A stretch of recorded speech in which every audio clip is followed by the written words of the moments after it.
everything that when it comes to me, I'm constantly recording. I got to. This is a messy, messy situation. As much as I love her, I can't trust her 24 hours all day, every day. I can't trust nobody. Even with my sister who just left the house, I can't trust her all day, every day. My sister, she brought me some food, and I told her, I said, shit, this better not be no stuff in it that's gonna make me pass out, and then when I wake up, I'm in jail or a mental institution. Because my sister, she's had her days where she's like, boy, what the hell's going on? She's had her days where she thought like I was losing it, but I understand why she's had her days and felt like that. It's because this story is so crazy. It's very, very crazy. And I want to say thank y'all, man. I just reached 100 viewers right now. Shout out to everybody that's on here. That's beautiful.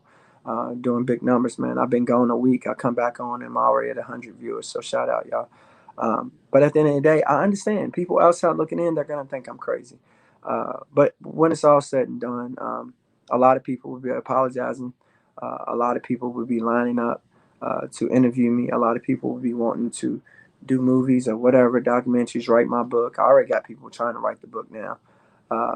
But at the end of the day, my truth will stand tall when it's all said and done. I told y'all when it came to the Louisville protesters, I would be the last man standing. What y'all see right now, I am the last man standing in Louisville. All those people, the little weirdo, he thinks for some reason he's the first person to come after me. He's actually the worst person. I've had people who dropped real stuff, who took real shots at me. Very, very powerful people here in Louisville, that people that was connected to powerful people, and I still came out on top. Y'all remember at one time I had like 25 to 30 people consistently coming at me nonstop, and I destroyed all of them. So the little weirdo don't even realize that he's the equivalent of a gusher. You remember gushers? Used to eat those little gushers. The little being your little white kids used to have them. I never got gushers. My mom didn't buy me gushers.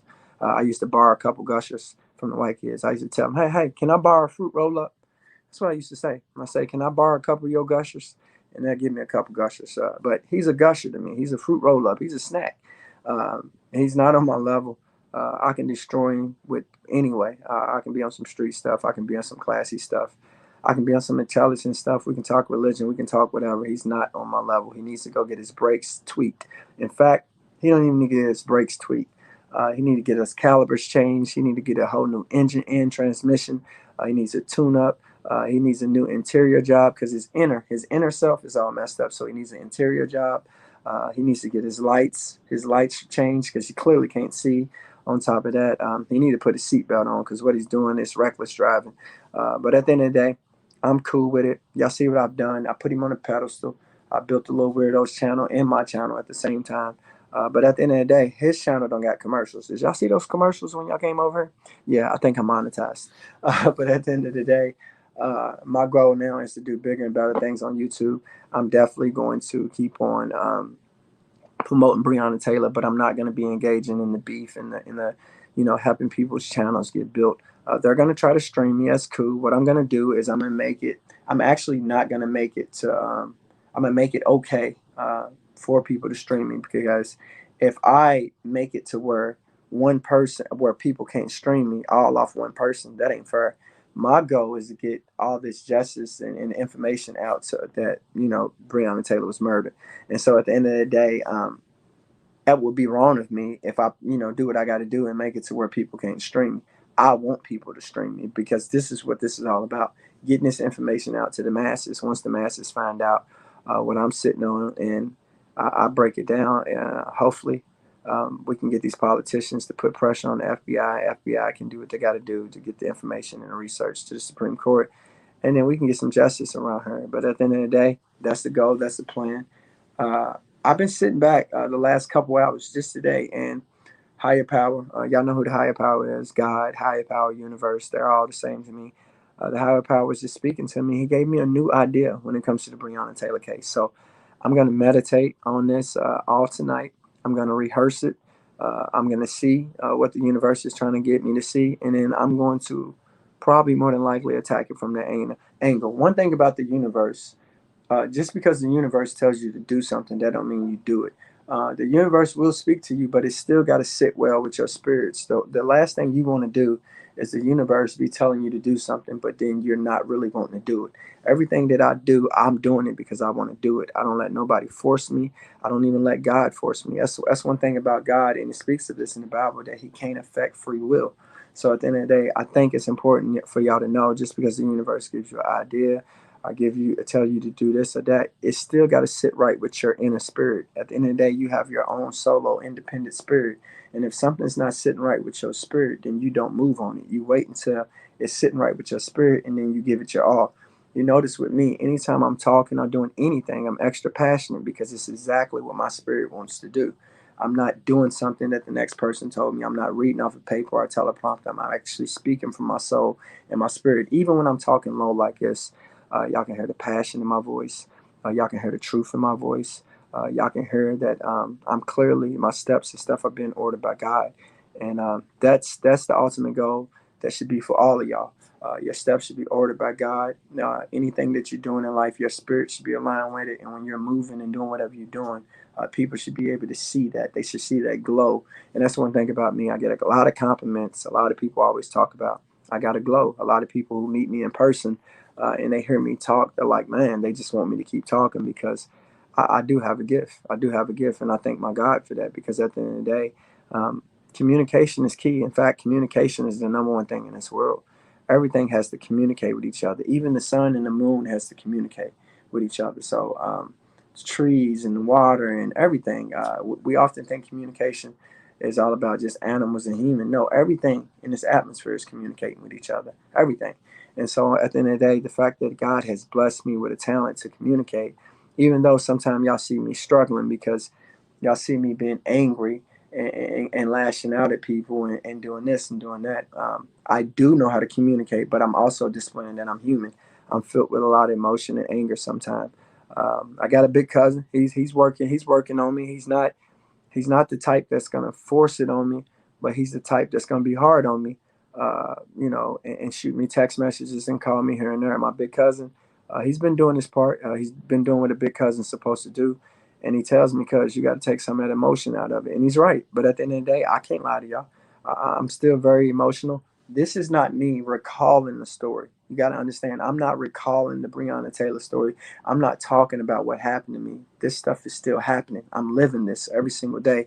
It's my reality, from people sending me strange weird YouTubers talking about me, people telling me about who's death threatened me, or are people doing this or whatever. This is my reality. So at the end of the day, y'all gonna see that emotion and that anger and frustration come out sometime. I've never tried to make y'all think I was perfect. I think I've showed y'all, in fact, that I'm the complete opposite of perfect. I've clocked out. I've cussed people out. I've constantly, let people get to me and irritate me to the point to where, I've done had their name in my mouth to the point to where they got, you know, over 700 subscribers. But when I was at their channel, they didn't have over 100. So at the end of the day, it's cool. But at the same time, I want to be able to focus and lock in on my purpose and fulfill my purpose. Am I good at destroying people on YouTube or Facebook and people who come my way and lie on me? Am I good at picking them apart? Yeah, I'm good at it. But my purpose is bigger than what I'm good at. And so at the end of the day, my purpose is huge. It's much bigger than Breonna Taylor. My purpose is huge, and I'm gonna fulfill it. I'm gonna fulfill it. And the fact that I've even allowed myself to go to attempt to fulfill my purpose, I've already won. I'm already a winner. There's no such thing as a loser that goes out and tries to fulfill his purpose, whether you come up short or not.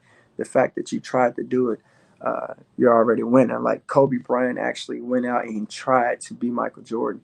As crazy as that sounds, he actually almost did it. And a lot of people, they hold that against him. It's like, oh, he should be himself. But he's a winner. He went out and shot for what was considered GOAT status and tried to actually be better than the GOAT. And that makes him a winner. Whether he only won 2 rings, 3 rings, or whatever. The fact that he actually shot for being better than the GOAT or being just like the GOAT, he's already a winner. And I want y'all to know, I keep telling y'all, when it comes to this man right here, I'm telling y'all, as much as I love him, he's my role model, man, I'm shooting to be better than him. I want to go down in the history books as the greatest leader to ever come out of the city of Louisville, one of the greatest leaders this world ever seen. I'm shooting for it. And this man right here, he was the greatest, man. he wasn't just the greatest in the boxing ring. He was the greatest. He was the real the greatest. He had the gift of gab. He was the greatest talker. He was just he had that glow about him. He had a beautiful glow about him, and he was a God loving man. And at the end of the day, I model myself after him. Of course, I'm not in boxing no more. I didn't win no Olympic gold medals like he did. But when I'm talking resume, I'm talking overall because y'all must understand. Boxing was something that Muhammad Ali loved, and he was willing to die in the ring. But at the same time, there was a whole lot of other important things, more important than boxing, that he was also willing to die for. And that's one thing about Muhammad Ali that I always love, and I always shoot for that. And when I say I want to be better, I'm not doing it because I want to belittle him. I'm doing it to drive myself. Competition makes us better. So if I can psych myself up and tell myself I'm in competition with Muhammad Ali, I have no choice to be just super great. And that's what you got to do sometime. If you listen to the story of Michael Jordan and you listen to that The Last Dance documentary that Michael Jordan put together, I believe it came out last year in the middle of this COVID stuff. You go and listen to that documentary. What you're going to realize, Michael Jordan actually used to psych himself up. In other words, kind of somewhat just, I don't know if you call it lying to yourself or what, but he would psych himself up to just he would make himself think that people was talking trash to him, that he psyched himself up. And so at the end of the day, when it comes to Muhammad Ali, I psych myself up. I want my resume to be better than his. I'm shooting for it. And when I say psych myself up, I'm not lying. Like, I'm real deal shooting for a resume that's better than his. And I think it's beautiful because that's the type of competitions that we should be having as human beings. So let's not try to just be better than each other on basketball fields, baseball fields, football fields, basketball courts, tennis courts, or whatever, soccer. Let's try to be better human beings than each other. Just imagine if we had all these people out there that was competing to be better human beings. It would be beautiful. And at the end of the day, I want to be the best human being on earth. I do. Like, I shoot for being the best human being on earth. I want my heart to be the purest and the biggest. I want my actions to be just the biggest, most beautiful actions out there. But more importantly, I want y'all to also see you have to be brave. You have to be brave before you get to that part. And right now, I'm going through this earning my stripes. I'm going through being battle tested. Every single great weapon that America has ever built, they have to in order to crown that weapon a good weapon. That weapon has to be used in war. So at the end of the day, right now, my leadership is being used in war. And so there's going to be a time where I'm not going to be hands-on with white supremacy and going back and forth with black people that's carrying that white supremacy. But right now, we have to see what type of weapon I am. And I am being used right now in war right now. And once it's all said and done, what y'all going to realize, I'm one of the baddest mamma jammas that God ever created. I don't know how I just used that word, mamma jamma. I had no clue that was going to come out of my mouth. I've never said that word, but I'm one of the baddest mama jammas out there. Where the hell I get that from? LL Cool J or something? Is that who says mama jamma?